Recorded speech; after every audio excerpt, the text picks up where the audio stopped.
Hey guys, so I got a couple emails about if you're turning it into a light or a candle, and I'm gonna be really honest with you. I think the easiest way to go is going to be to just make it a candle holder, but if you are dead set on making a light, that's fine. You're just gonna have to do a couple things. So I don't have an actual whole light set because I just buy them as I need them, but so you can go to the store, but I guess you can get on Amazon and get one. But basically what you need is you have to have this like screw part here, because that is what attaches like the light bulb section. It's kind of hard to see, to show you. You know what, let me find some pictures online so I can actually show you what it looks like, and then we'll come back to that. But that way you're buying the right thing. But it's super easy. All you do is just put in like a light bulb. What's this thing? That won't help you. But a light bulb set, a light bulb replacement set, maybe? I don't know. I'll have to look it up and I'll get back to you about that. But so if you're going to make a light, what you're gonna do is, so this is what you have and this is the foot. So you have to decide, are you gonna have your light hanging? And if you are, then obviously it'll be like this one. And your light bulb will go from the top. Now if you want your light to sit like this, so the light is coming out from the top and through your pattern, then your light will still come from the bottom, but you're gonna have to carve like a hole or like a little gully right here, so that way the cord has somewhere to sit. Because if it's going to go like this and you have your light sitting on the table, then your cord will cause it to be lopsided. So you have to basically carve yourself a groove that goes to the top of the light. That way the light bulb can sit, or the cord can sit down in there. So I wasn't really planning on doing that to mine, but we'll see. So that's something to think about. And then if you're just going to do a candle holder, then you don't need to do anything. Then your candle will just sit in the bottom section right there, okay? Now somebody else asked me, can I put a top on it if I want to and still have it be a candle holder? And the answer is yes, but then you're going to have to cut a hole somewhere in here so you can actually put your candle in there. So those are things that you do need to think about and just kind of plan for as you're going through the process that we're doing. So I'm going to move the camera down because I'm going to show you how to do your piercing. So again, you won't do this until you get your pattern worked out. And for this, you can start off with it on, if you hopefully you took a piece of foam home. If you didn't, it's not a big deal. I mean, your clay should be stiff enough it can handle it. But you can start off with your cylinder laying down. But eventually what will happen as you continue to pierce this, it's going to become kind of weak.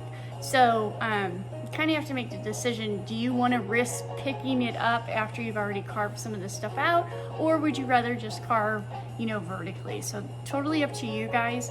I need to lay this down so you can see what I'm doing.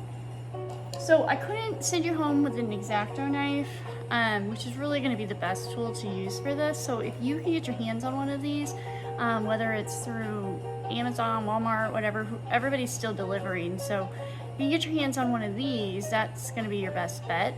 But if you can't, a needle tool will work. It will just be a little bit more difficult. If you grabbed a felting knife, that could work, or you could use a pocket knife or a box cutter or a regular knife. It's kind of up to you. But if all you have is a needle tool, you're going to struggle just a little bit because you're not going to want to go all the way through your clay with a needle tool because it's going to get a little hairy on you. So you'll just have a little bit more work. You've just got to make several passes through your design. Okay, until you go all the way through. So that's if you're just going to use a needle tool. If you're going to use an X-Acto knife, you can go all the way through your clay wall. But really what's important here, guys, is you do not want to push these pieces out yet. You're going to want to. You're going to want to cut and then push. Don't leave those in there because that's going to help keep your structure really nice and strong for you. If you push those out, this is all going to become really brittle. But you'll just continue this process. And if you can't go through your clay wall with ease, like I'm not pressing on this at all. My X-Acto knife is just literally sliding through here like butter. And if yours is unable to do that, then I would probably put some water on it and cover it in plastic and let it set up to get that moisture back in that clay. Because if it's that leather hard, it's going to be really rather difficult to carve this. Now the key is to go slow. I need a new blade on mine. It's kind of worn out at the tip here, but so you would just keep going through the process just like I am now. And like I said, I will probably pick this up and put it vertical and carve this vertically, just because I think it's a little bit more comfortable, but I wanted to do it so you guys could see what I was doing. But even when I stand this up and carve it, it's going to be the exact same process. It's just my form will be in a different position. But again, leave these pieces in here. Do not take them out. We'll take them out at the end. So just really carefully go through. Don't worry about if you have like crumbs and messy edges. We'll fix that stuff later. Just go through your clay wall. Go nice and slow. If you're using a felting knife, let me see, you won't be able to hold it by its handle because you won't have any control. So you'll have to hold it by the actual blade, and you might, yeah, it goes through pretty easily. The problem is you have to put a lot more pressure on this if you cut all the way through.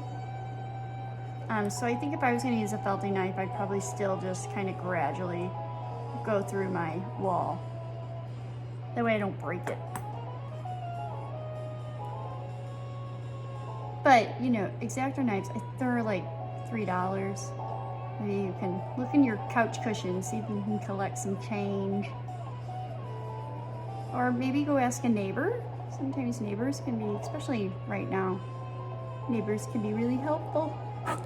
Tell them you gotta get your schoolwork done and you really, really need an X-Acto knife, and it would be amazing if they had one. Or a box cutter. Box cutter will work. Or, I'm trying to think what else. If you had a hacksaw, I guess you could cut that down. And, but I would put a piece of tape on the end of it so you have a handle. But that would work. Maybe in your garage you've got that. I got the hacksaw blade, obviously.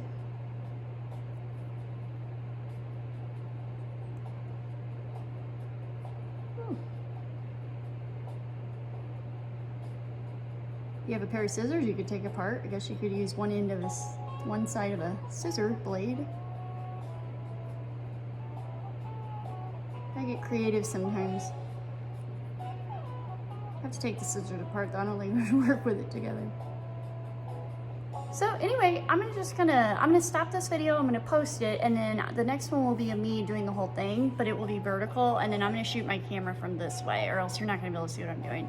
So anyway, just continue the process, and then like I said, I will post the other one, but it'll probably be super long like that last one, unless I can figure out how to get it into the faster speed on YouTube. But I've never used the Creative Studio on YouTube, so I didn't really want to spend a lot of time doing that. I'd rather be making videos and posting them and letting you guys just kind of fast forward and rewind as you need to. But I'll see what I can do. Until then, stay focused, check in on your other classes, and let me know if you need anything. Send me an email. If you need to meet virtually, you know, we can do that as well. There's something called Google Meet, which I'm just learning about. I still call things Skype. Or we can use Messenger through Facebook as well. That doesn't bother me, I don't care. And yeah, we'll just kind of go from there. So let me know how it's going, and I'm sure you guys are rocking it, so I'm not really that worried about you guys, but don't get stressed out. and you go slow. And I'll see you in the next video. Cheers!